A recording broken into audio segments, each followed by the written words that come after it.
High everyone, good afternoon. Welcome to my another blog. এসনন্দি চ্যানেলে তোমাদের সবাইকে স্বাগতম। আজকে আবার চলে এসেছি তোমাদের সাথে আমার একটা মিনি ব্লগ শেয়ার করতে, ঘরোয়া মিনি ব্লগ। আজকে কিন্তু আমার চোখ মুখ দেখে কি ভাবছো? রেগে আছি? না গো, ভীষণ শরীরটা অসুস্থ। কালকে তোমাদেরকে আমি বলেইছিলাম লাইভে যে আমার জ্বর হয়েছে। তবে কি কোনো কাজ বন্ধ থাকবে? তা তো নয়।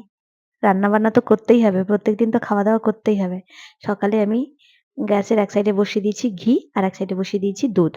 তো চান-টান করে একদম পুজো-টুজো সেরে চলে এসেছি রান্নাঘরে। আর আজকে মেনু করব। সকালের টিফিনে আছে পরোটা আর আলু কষা। আর সোনাইবাবু আমাদের স্কুল যাবেন, উনি কিন্তু পরোটা খান না, লুচিও খান না। তো উনার জন্য আলুর দম আর মুড়ি আর একটু পেঁয়াজ কেটে দিলাম। তো চলো আগে সোনাইকে খাওয়ানো-দাওয়ানো করিয়ে দিই। এই যে চলে এসেছি। খাবার সময় মোবাইল দিতেই হবে। নিয়ে বসে গেছে আলুর দম আর মুড়ি। চলে আসছিলাম, তারপরে বলল যে, "না মাখিয়ে দিতে হবে।" চলো তার মুড়িটা মাখিয়ে দিচ্ছি। তারপর ও খেয়ে স্কুল চলে যাবে।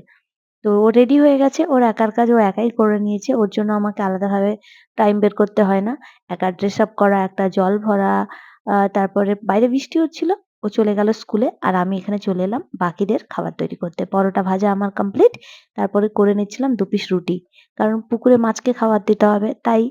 আর আজকে কিন্তু খাওয়া-দাওয়া শেষ করার পর চলে এসেছি। একটা পেস্ট করে নিয়ে আগে রান্না বসিয়ে দিয়েছি। একদিকে বসিয়েছিলাম ডাল, আর একদিকে বসিয়েছিলাম সজনে শাকের সেদ্ধ বসিয়েছিলাম প্রেশার কুকারে। আর এদিকে আমি মিক্সিতে কিন্তু আমার সব পেস্টগুলো আমি বেটে রাখি। প্রত্যেকদিন কিন্তু আমি বাটি না, আমি একটু এক্সট্রা করেই বেটে নিই যাতে ২ দিন হয়ে যায়, ৩ দিন হয়ে যায়। তো আজকে যে পেস্টটা করছিলাম এটা হচ্ছে পোস্তুর রান্না করব। তো পোস্তুর সাথে দিয়ে দিচ্ছিলাম মগজদানা আর কাজু বাদাম। তোমরা যারা পোস্ত খেতে ভালোবাসো অবশ্যই কিন্তু পোস্তুর সাথে একটু মগজদানা, কাজু বাদাম দিয়ে দেখবে।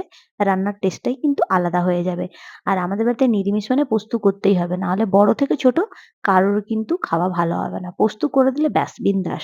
সবাই কিন্তু ঠিকঠাক খেয়ে চলে যাবে। আর আজকে রান্না করব কুমড়ো ভাজা, সজনে শাকের ভাজা নারকেল কোড়া দিয়ে, আর পোস্তু, আর হচ্ছে টক ডাল।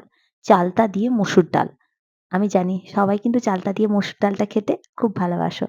আর আমি এখানে পেস্ট করে নিচ্ছি। তার সাথে, সাথে সবজি কিন্তু আমার মা কেটে দেয়। কারণ প্রত্যেকদিন কি রান্না হবে না হবে সেটা হচ্ছে মায়ের দায়িত্ব। আমার শুধু রান্নার দায়িত্ব। আমি কিন্তু না বেশি হেডেক নিতে পারি না। আমি শুধু বলি যে, "তুমি কেটে দেবে ব্যাস। কি করতে হবে বলে দেবে আমি সেটাই করে দেব।" আর এখানে আমি পেঁয়াজটা ভেজে নিচ্ছিলাম পোস্তুর জন্য। পোস্তুতে কি সবজি দিয়েছি তোমরা কিন্তু অবশ্যই কিন্তু এরকম একটা সবজির পোস্ত করে খেয়ে দেখবে কেমন লাগে। লাউ ডাঁটা, সাথে কুঁদরি, আর তার সাথে আলু। আর আমার পেস্টের পরে ওখানে দিয়ে দিয়েছিলাম লঙ্কা গুঁড়ো আর হলুদ গুঁড়ো। তারপরে আমি পোস্তটা করে নিচ্ছি। শরীরটা ভালো নেই। তবে তো আর রান্না বন্ধ করলে হবে না। পেট তো আর মানবে না। তো ঐরকম ঝিমুনি অবস্থা আছে। তার সাথেও রান্নাটা করে নিচ্ছি। সোনাই এসে ১ টার সময় ভাত খাবে। পাশেই স্কুল। ও একাই চলে যায় আবার একাই চলে আসে। ওকে খুব একটা আনতে যেতে বা ছাড়তে যেতে হয় না। মাঝে মধ্যে যেতে হয়। তো শরীরটা আজকে ভালো নেই বলেও না মনটাও ভালো নেই। দেখো কেমন গোমড়া মুখ করে আছি। তোমরা কিন্তু এটা ভেবো না যে কোনো রাগ বা কোনো রকম কিছু হয়েছে। শুধু শরীরটাই অসুস্থ।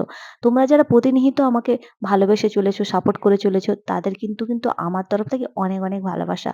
ঠিকঠাক রিল পোস্ট করতে পারছি না অসুস্থতার কারণে। তোমরা কিন্তু আমাকে কেউ ভুলে যেও না। আমার এই মিনি ব্লগ বা রিলস যে কটা আপলোড দেবো অবশ্যই কিন্তু আমাকে সাপোর্ট করো। আর প্রত্যেকদিন এই মিনি ব্লগ তো আমাকে দিতেই হবে। কারণ তোমরা জানো আমি ইনস্টাম্যাট পেয়ে গেছি। তো একটা করে মিনি ব্লগ আমাকে দিতেই হবে। তো এই মিনি ব্লগ গুলোও তোমাদের ভালো লাগবে অবশ্যই কিন্তু দেখো। অবশ্যই কিন্তু লাইক, কমেন্ট এবং শেয়ার করো। আর যারা আমাকে বলো যে ডেইলি কি করছি না করছি খবরাখবর দিতে, তো তাদের জন্য কিন্তু এই মিনি ব্লগটা। আর যারা নতুন ওয়াচিং করছো অবশ্যই আমার পাশে থেকো। কেমন লাগলো ব্লগটা অবশ্যই জানাবে। টাটা।